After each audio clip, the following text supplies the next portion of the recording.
আজকে একটা গুরুত্বপূর্ণ কোশ্চেন করব। ধরুন বেসরকারি প্রতিষ্ঠানের উৎসব ছুটির সময় কোনো কর্মীকে যদি কাজ করানো হয়, সেক্ষেত্রে আইনি বিধান কি, অ্যাজ পার লেবার ল আইনি বিধান কি, এবং এটার জন্য কোনো কম্পেনসেশন বা বেনিফিট দেওয়া হয় কিনা। Okay, thank you for your questions. আসলে এইখানে অনেকের অনেক কনফিউশন থাকে এবং মালিক পক্ষ এবং শ্রমিকের মধ্যে একটা কনফিউশন ক্রিয়েট হয় এ ব্যাপারে।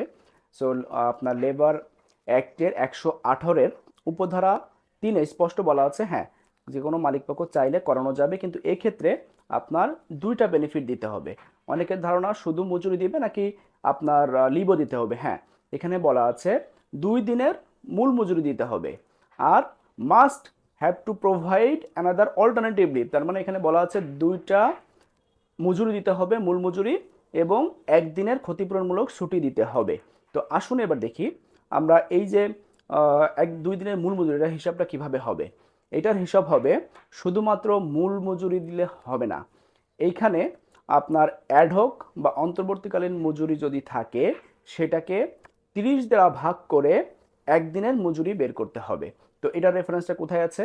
এটার রেফারেন্সটা আছে আপনার শ্রম বিধিমালার 110-এর নতুন সংযোজন 5 নম্বর উপবিধিতে।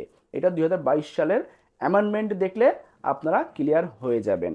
আশা করি এই অল্টারনেটিভ লিভ বা আপনার কম্পেনসেটরি লিভটা কিভাবে হয়, বা যেহেতু ঈদ আসছে, সো এটার ব্যাপারটা আই থিঙ্ক সবাই এখন ক্লিয়ার হয়ে যাবে। কোনো কনফিউশন থাকলে আমাদের সাথে যোগাযোগ করতে পারেন, চেষ্টা করব সঠিকভাবে এটার সমাধান দেওয়ার। থ্যাংক ইউ, আর thank you for your nice answer. খুব সুন্দরভাবে বুঝিয়েছেন।